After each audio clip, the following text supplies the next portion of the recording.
Morning students. प्रीति बेटा voice आ रही है मेरी? Yes sir. गुड मॉर्निंग बेटा, गुड मॉर्निंग।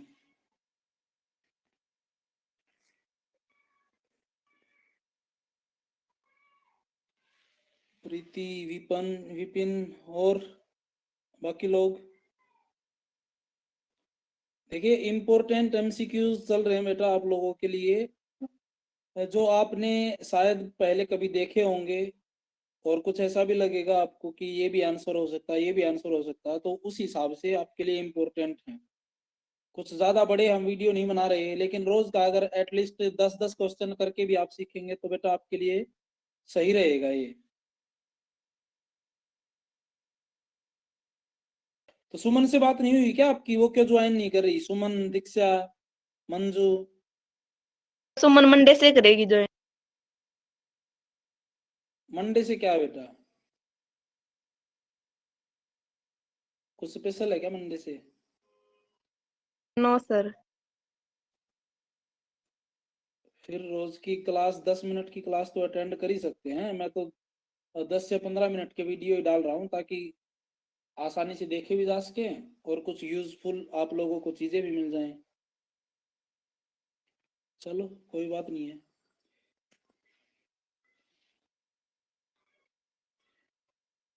तो इलेक्ट्रिसिटी वाले चैप्टर से आज हमारे पास में एमसीक्यू का ये पार्ट 2 चलेगा।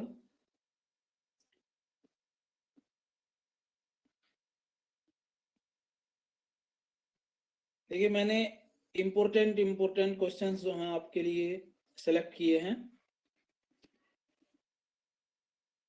तो ध्यान से आप लोगों को देखना है और समझना है। तो यहाँ पे हम लोग शुरुआत कर रहे हैं सबसे पहले क्वेश्चन नंबर 47। यहाँ नंबरिंग पे मत जाइएगा, नंबरिंग कुछ भी हो सकती है, ठीक है, सीरीज में सीक्वेंस में नहीं है यहाँ पे। बस आपको ध्यान ये रखना है कि जो क्वेश्चन नंबर बोला है उसके अकॉर्डिंग आंसर क्या होना चाहिए। सिर्फ 2 ही लोग हैं, बाकी लोग पता नहीं कैसे ज्वाइन नहीं करना चाहते। चलो हम अपना जो है वीडियो स्टार्ट करते हैं, क्लास स्टार्ट करते हैं। The other name of potential difference is, potential difference का दूसरा नाम क्या है, यानी कि इसको आप किस नाम से भी कॉल कर सकते हो? विपिन आंसर दो बेटा। Yes sir. Potential energy.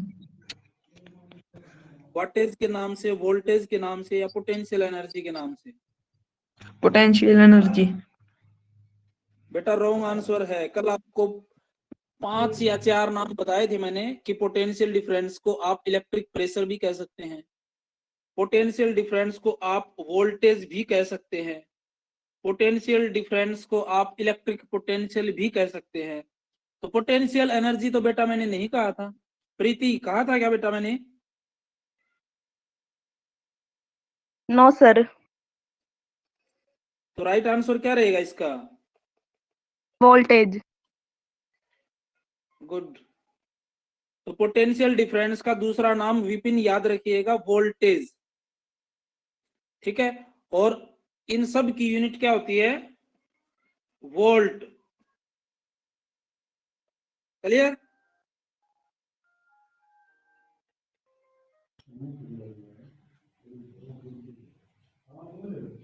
अब हमारे पास में नेक्स्ट क्वेश्चन है, क्वेश्चन नंबर 41 देखते हैं।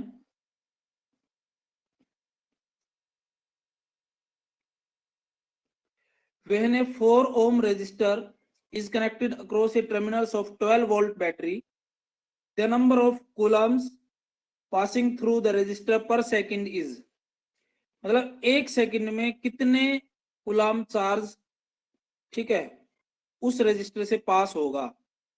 सबसे पहले देखो, चीज समझने के लिए ऐसे मान लीजिए हमारे पास में कोई सर्किट है, ये 12 वोल्ट की बैटरी है, इसको किसी रेजिस्टर के अक्रॉस कनेक्ट किया है, जिसका रेजिस्टेंस कितना है? 4 ओम है, ठीक है। तो आप लोगों को कूलम्ब्स बोला है, यानी कि क्यू की वैल्यू, चार्ज की वैल्यू फाइंड आउट करनी है।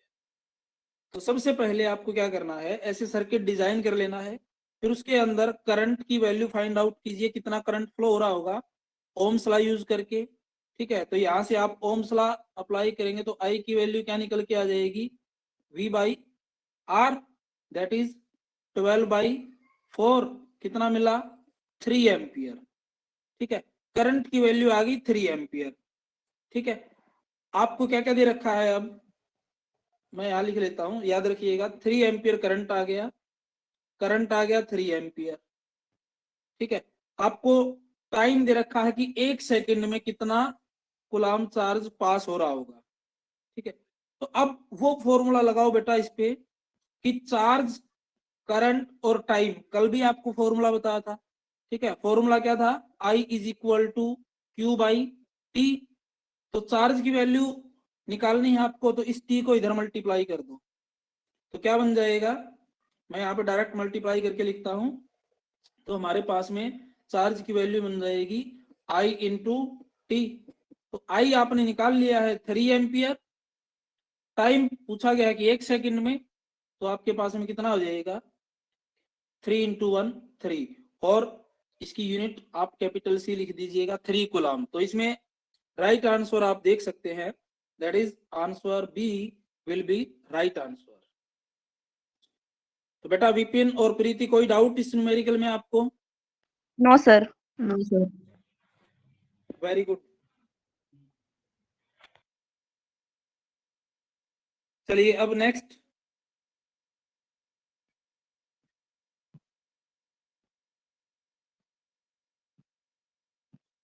Question number 42।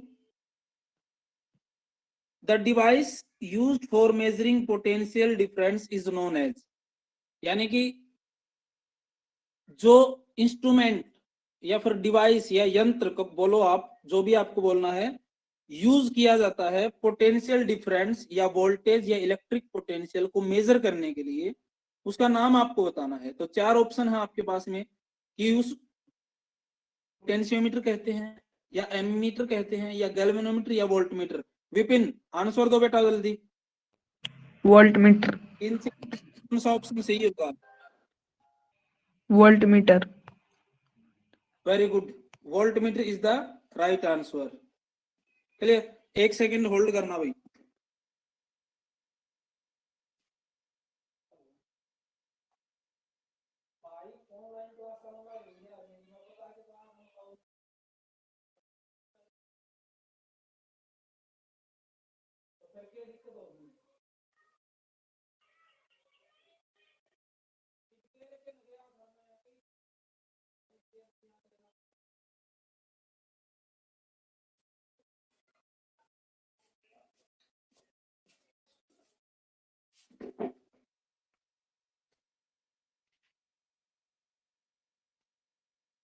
तो वोल्टमीटर इसका राइट आंसर रहेगा बेटा। ठीक है,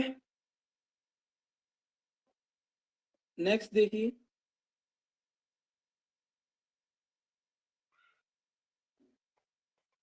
question number 40। The resistivity of copper metal depends on one of the following factors, this factor is, ये बोला गया है कि जो कॉपर मेटल है उसकी जो रेजिस्टिविटी है इन चारों में से किसी एक फैक्टर पे डिपेंड करती है। ठीक है, वो कौन सा फैक्टर है आपको आइडेंटिफाई करना है। यहाँ पे नाम मैं रिपीट करता हूँ, ऑप्शन ए लेंथ पे डिपेंड करेगी, बी थिकनेस पे, सी टेम्परेचर पे, और D area of cross section पे। प्रीति बेटा आंसर दीजिए इसका। Sir temperature. क्योंकि हमने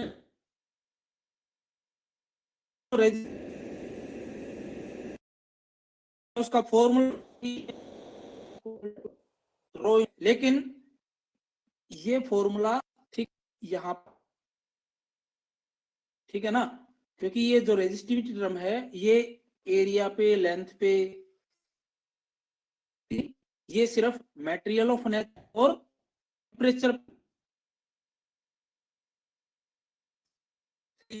तो यहाँ पे ऑप्शन में हमारे पास temperature of nature of material होता तो वो भी हम राइट आंसर में इसको मान लेते हैं, लेकिन यहाँ पे टेम्परेचर ही था तो टेम्परेचर ही आपका राइट आंसर रहेगा। Now next question number 37, the commercial unit of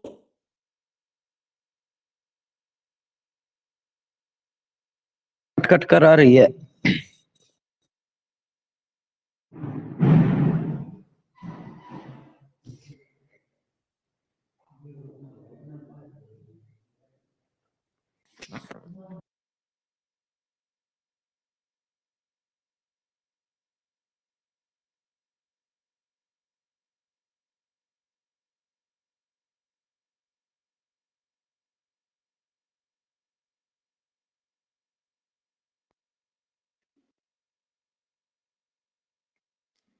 दीक्षा,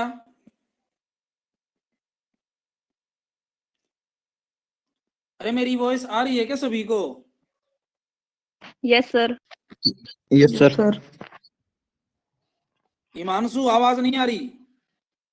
अब आ गई सर। हाँ तो आंसर बताओ मेरे को जल्दी फटाफट। क्वेश्चन नंबर 37 का answer, the commercial unit of electrical energy is, what होगा? Heating what? Heating effect of current. यार कौन सा क्वेश्चन पूछ रहा हूँ मैं? 37 इस क्वेश्चन की बात कर रहा हूँ मैं। Kilo joule sir. Energy, electric energy की कॉमर्शियल यूनिट किलो जूल। दीक्षा बेटा आप बताओ। गलत आंसर। दीक्षा वॉइस आ रही है मेरी?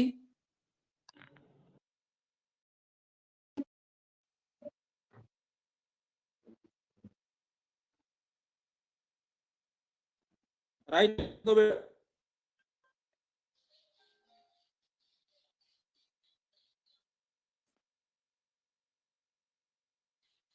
बताओ बेटा, जल्दी बताओ। संदीप क्लास चल रही है भाई ऑनलाइन, थोड़ी देर बाद बात करता हूँ। क्या क्या दीक्षा? Sir, what? यूनिट कुछ यूनिट और कॉमर्शियल ऑफ एनर्जी आपको बताई जा चुकी है क्या होती है। अब ध्यान रखिएगा, तो इसका ऑप्शन सी राइट रहेगा। समझ में आया? देखो, अब ये सोच के आप ये सोचते हो कि एमसीक्यू ये चुके हैं, ठीक है ना? अब आंसर देते हो तो कि अभी कितनी ज्यादा आपके अंदर प्रॉब्लम्स बाकी हैं। इसलिए बेटा क्लासेस लगानी जरूर, टाइम निकाल रहे हैं और कुछ ज्यादा भी नहीं करवा रहे हैं।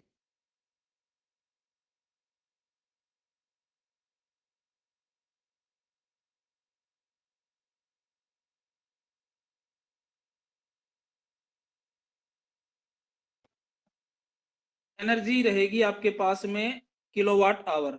अब नेक्स्ट देखते हैं क्वेश्चन नंबर 38।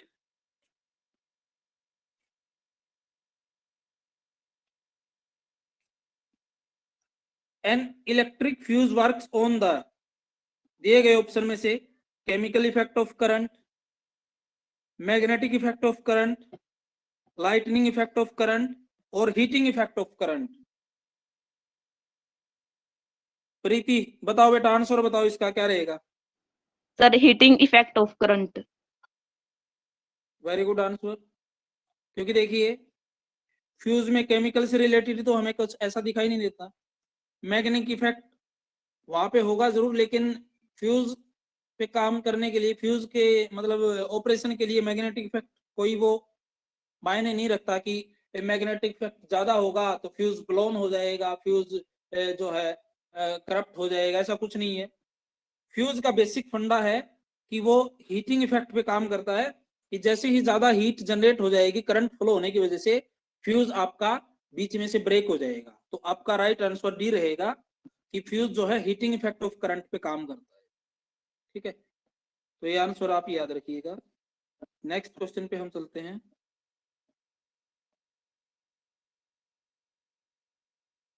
क्वेश्चन नंबर 35 देखिएगा। The heat produced by passing an electric current through a fixed resistor proportional to the square of, ठीक है, कि किसी रजिस्टर में, जैसे मान लीजिए ये आपके पास में रजिस्टर है, ठीक है, इसमें इलेक्ट्रिक करंट पास हो रहा है, उसकी वजह से हीट प्रोड्यूस हो रही है, तो वो किसके प्रोपोर्शनल के स्क्वायर पे डिपेंड करेगा, ये आपको बताना है। अब देखो, आप लोगों को एक फॉर्मूला बताया था कि जब भी आपके पास में कोई भी इलेक्ट्रिक एलिमेंट हो, उसमें अगर करंट पास हो तो हीट जनरेट होती है, किसी में कम किसी में ज्यादा। तो वो जो हीट जनरेट होगी उसका फॉर्मूला बेटा ये रहता है कि H heat energy produced, I square R T. R उसका रेजिस्टेंस होगा, आई उसके करंट की वैल्यू होगी, और टी कितने टाइम के लिए करंट फ्लो हो रहा है। तो इन तीन चीजों पे डिपेंड करती है ये हीट प्रोड्यूस्ड। तो अब इसमें देखो स्क्वायर, देखो स्क्वायर ऑफ किसके स्क्वायर पे डिपेंड करेगा। तो इन टर्म्स में देखिए राइट हैंड साइड में किसका स्क्वायर है, हिमांशु?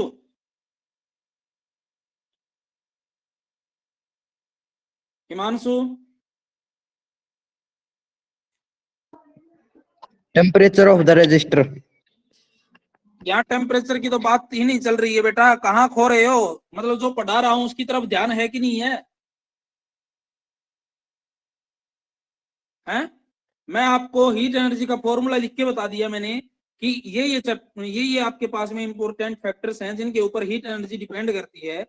मैंने बोला कि आई स्क्वायर आर टी ये फॉर्मूला रहता है हीट एनर्जी का।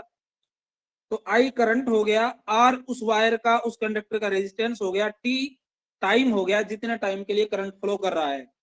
और इसने स्क्वायर पूछा है कि किसके स्क्वायर पे डिपेंड करता है। तो इसमें आपको साफ दिखाई नहीं दे रहा, सिर्फ स्क्वायर एक ही टर्म का है, करंट का है, बाकी इसमें किसी का स्क्वायर है ही नहीं। तो दीक्षा किसके ऊपर डिपेंड करेगा, जल्दी बताओ बेटा।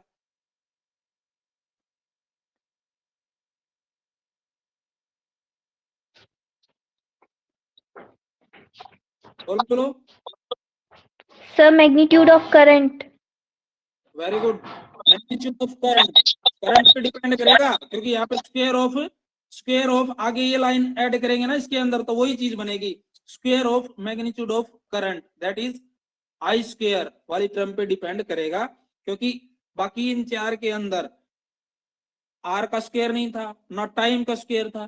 ठीक है, अगर स्क्वायर वाली टर्म्स ना लिखी होती तो हम बोल सकते थे कि magnitude of resistance of resistor पे डिपेंड करेगा। ठीक है, टाइम उस पर भी डिपेंड करता है, लेकिन यहाँ पे टर्म लिख दी। ऐसे आपको स्टेटमेंट को पकड़ना है कि उसने पूछा क्या है। समझ में आया? Very good. नेक्स्ट क्वेश्चन देखिएगा।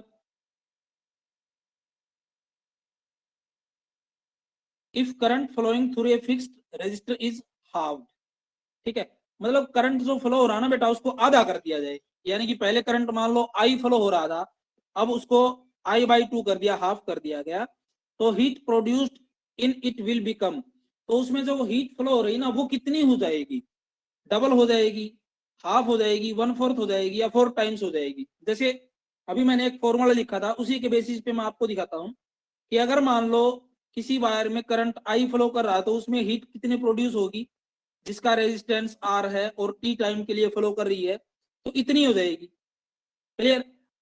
अब बोला है कि उसी रजिस्टर में अगर करंट को हाफ कर दिया जाए, हाफ का मतलब हाफ कर दिया जाए, करंट को हाफ कर दो, आई बाई टू कर दो, स्क्वायर है स्क्वायर कर दो, आर टी, तो आपके पास में क्या देखने को मिलेगा? इसका स्क्वायर जब आप करोगे तो आई स्क्वायर बाई 4 हो जाएगा। इस वाली टर्म को खोलोगे ना आप, तो आई स्क्वायर बाई 4 बन जाएगा, आर टी। तो अब इस वाली इक्वेशन को और इसको कंपेयर करो, तो आपको क्या दिखाई दे रहा ज्यादा? इसके अंदर इस नई वाली इक्वेशन में करंट को आधा करने के बाद 1/4 इसके अंदर ज्यादा दिखाई दे रहा है, बाकी ये तीनों टर्म्स यहाँ पे भी है। तो 1/4 क्या हो जाएगा फैक्टर से? हीट कम हो जाएगी। समझ में आया? तो इसका राइट आंसर इसका रहेगा 1/4। ठीक है, 1/4 इज द राइट आंसर। ये ध्यान रखना आप लोगों को कि उसकी जो हीट है वो कितनी हो जाएगी? 1/4 हो जाएगी। ठीक है, तो इस न्यूमेरिकल में बेटा किसी को कोई डाउट है तो एक बार बोलिए, नहीं तो मैं आगे बढ़ता हूँ। अगर ऐसा लग रहा है कि समझ में नहीं आया तो अभी पूछिए, नहीं तो हम आगे बढ़ते हैं फिर। चलिए, वेरी गुड, उम्मीद है सभी को समझ में आ गया ये भी। नेक्स्ट देखिए, question number 26, which of the given statement is true regarding ammeter and voltmeter? Ampere meter और वोल्टमीटर से रिलेटेड इनमें से कौन सी टर्म सही है? देखो, पहले तो आप लोगों को एक चीज पता होनी चाहिए कि जो एमीटर होता है उसको हम हमेशा सीरीज में कनेक्ट करते हैं, और जो आपके पास में वोल्ट मीटर होता है उसको हम हमेशा पैरेलल में कनेक्ट करते हैं। अगर इतना आपको सही ढंग से मालूम है तो आप ये जो गिवन ऑप्शंस हैं इसमें से राइट ऑप्शन को चूज कर सकते हो। अब पढ़ो, ammeter is connected in series with required device, voltmeter in parallel. हमें पहला ही सही लग रहा है ना, कि एमीटर को तो सीरीज में कनेक्ट किया जाता है और वोल्टमीटर को पैरेलल में। बाकी आप पढ़ना चाहो तो पढ़ सकते हो, लेकिन बाकी आंसर गलत ही होंगे। Both ammeter and voltmeter are connected in series with required device, नहीं, ऐसा नहीं होगा। एमीटर हमेशा सीरीज में और वोल्टमीटर हमेशा पैरेलल में। तो बाकी हम नहीं देखेंगे किसी ऑप्शन को, तो option A will be right answer. Next question पे मूव करते हैं। 27, amount of energy delivered by A power of 1 kilowatt in 1 our is called. ठीक है, देखो 1 घंटे में 1 किलोवाट पावर अगर डिलीवर हो रही है तो उस एनर्जी को आप क्या नाम देंगे? ठीक है, अगर 1 घंटे में 1 किलोवाट पावर डिलीवर हो रही है तो ऐसी में जो एनर्जी आपको मिलेगी उस एनर्जी को क्या नाम देंगे? बड़ा अच्छा क्वेश्चन है, पहले भी रिपीट हो चुका है। तो kilowatt hour is the right answer, कि 1 किलोवाट पावर डिलीवर हो रही है 1 घंटे में, तो हम उसको एनर्जी को नाम देंगे किलोवाट आवर। ठीक है, नेक्स्ट देखिए question number 28,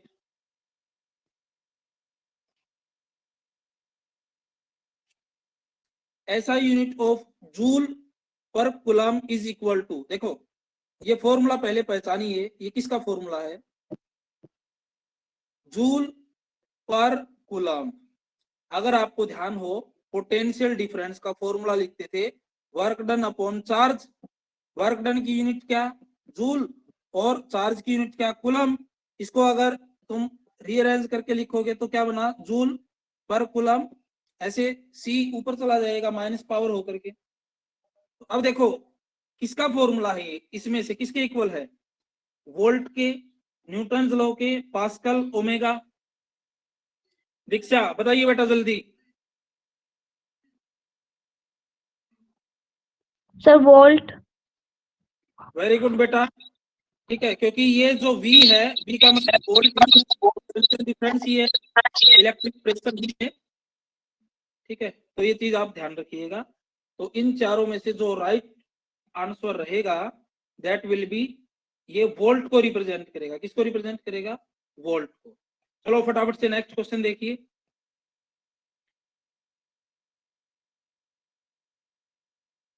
material having non linear voltage current relationship are, इनमें से फिल इन द ब्लैंक्स में राइट आंसर चूज करना है कि ऐसे आपके पास में मटेरियल्स जिनमें वोल्टेज और करंट के बीच में जो रिलेशन होता ना, वो ये इस तरह का रिलेशन नहीं होता। अगर ऐसा रिलेशन होता तो उनको हम बोलते ओमिक कंडक्टर्स, ओमिक मटेरियल्स। लेकिन इसने पूछा कि अगर ऐसा रिलेशन ना हो तो उन मटेरियल्स को क्या कहेंगे? तो बेटा उनको नॉन ओमिक कहेंगे, ध्यान रखिए। ठीक है, जो मटेरियल्स इस वाले ओम्स लॉ को फॉलो नहीं करते उन मटेरियल्स को हम कहेंगे नॉन ओमिक मटेरियल। बी